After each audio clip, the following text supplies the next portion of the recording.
Bonjour tout le monde.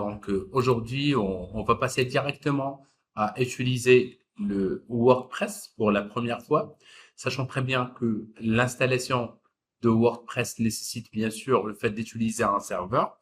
Pour cette raison, on va y aller directement sur Internet. On cherche le WAMP Server Download, WAMP Server Download et vous le téléchargez. Une fois que vous le téléchargez, vous allez le retrouver dans téléchargement,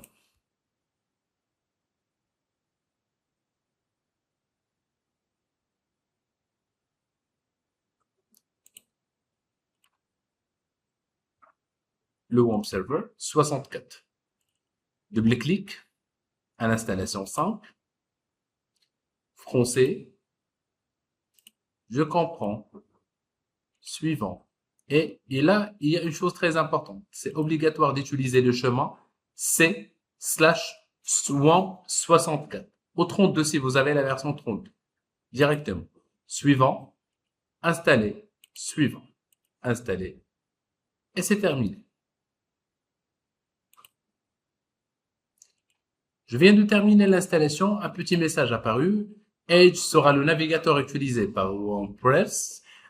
Voulez-vous choisir une autre application? Ben oui, je vais choisir une autre qui se trouve normalement dans mon ordinateur, ce PC, le disque dur. OK, programme parce que c'est une version 64.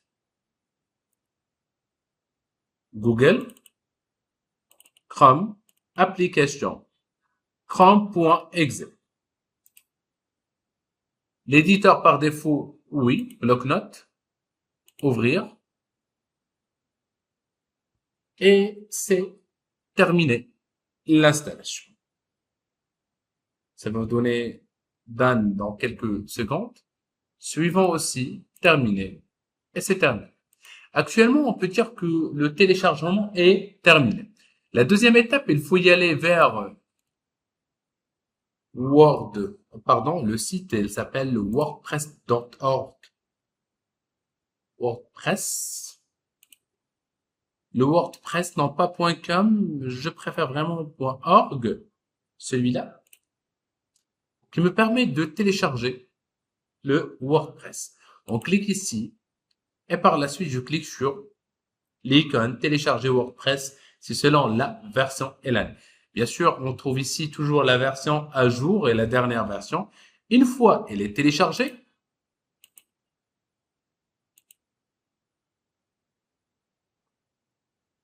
je vais la déplacer, c'est-à-dire on la retrouve normalement dans le téléchargement.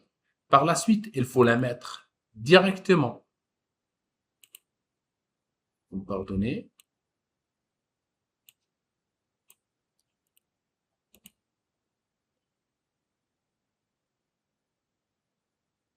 le voilà. Voilà le dossier téléchargé. Comme vous voyez, c'est un dossier compressé. OK? CTRL C. Passons vers le disque dur. C. On trouve bien sûr le WAMP serveur directement ici. Je trouve un dossier qui s'appelle 3W. CTRL V. Et le voilà. Par la suite, je clique sur le bouton droit. Extraire vers WordPress. Maintenant, on a deux dossiers. Okay? Un qui est compressé et l'autre qui non. Le zipper ou bien le compressé supprimé. Je garde l'autre qui est déchiffré ou dézippé. En double-cliquant, je trouve un autre dossier qui s'appelle WordPress.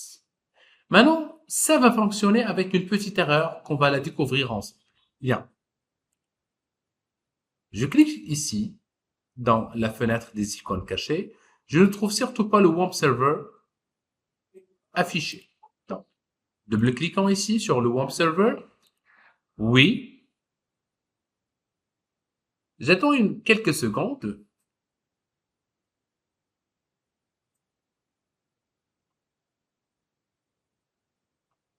Bien. Maintenant, elle est activée. Je clique sur la fenêtre des outils cachés. Je le trouve ici en vert. Ça doit être en vert. Fais attention. C'est-à-dire, si elle est en orange, en rouge, ça fonctionne pas. Je clique un clic simple. Je cherche phpMyAdmin. phpMyAdmin.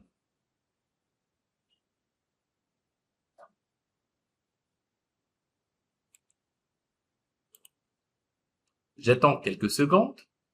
Je suis en mode local. Je le répète, je suis en mode local. L'utilisateur, c'est root. Le mot de passe, pas de mot de passe. Connexion.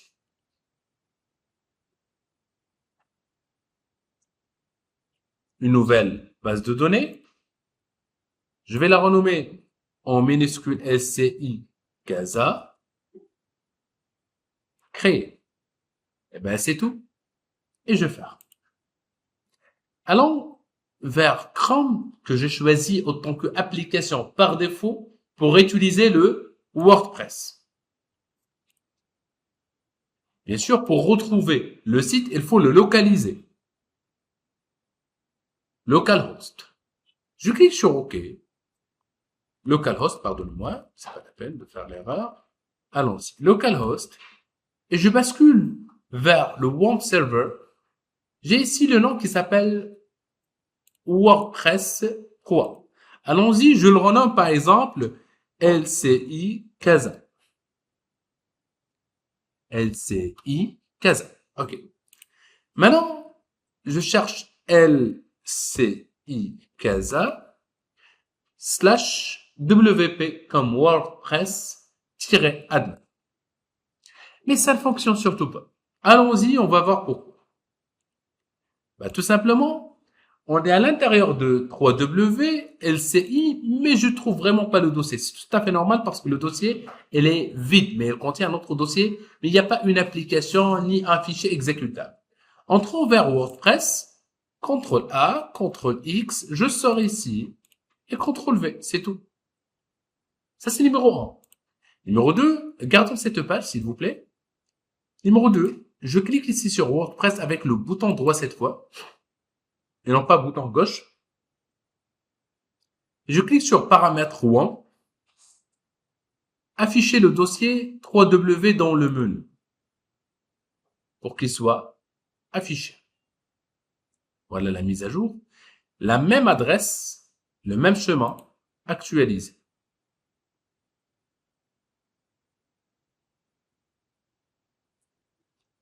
J'attends une petite seconde.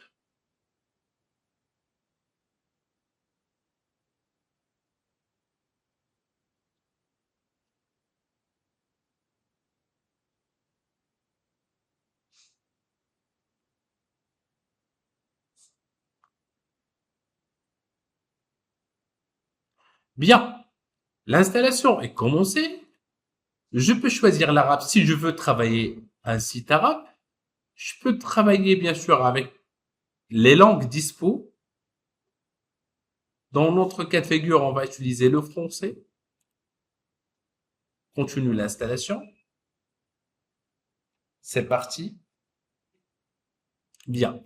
Le nom de la base de données, comme on a choisi et spécifié dans le WAMP server, c'est LCI Casa. Le admin, c'est root. Pas de mot de passe. L'adresse de base de la base de données se trouve dans le localhost. Et le préfixe, c'est WordPress. Vous pouvez changer si vous voulez, mais de préférence non. Lancez l'installation. Le titre de site, par exemple, formation au collège La Salle. L'identifiant, comme on a fait, c'est admin. Et le mot de passe, vous pouvez utiliser un mot de passe au choix. Pour moi, je vais utiliser 1, 2, 3 et 4.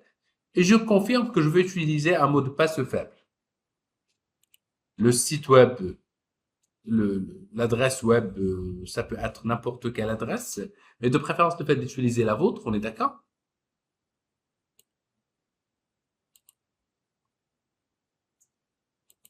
Installer le WordPress. Je vous rappelle, chaque fois, pour chaque client, il faut refaire cette opération. Pour chaque client. Dans notre cas de figure, c'est pour les cours. Dans chaque cours, on doit certainement faire cette opération. Fermer et se connecter. Admin 1, 2, 3 et 4, se connecter. Si vous changez le mot de passe, vous devrez normalement le mémoriser ou bien le noter. On est à l'intérieur de WordPress. Et c'était vraiment la première étape à faire.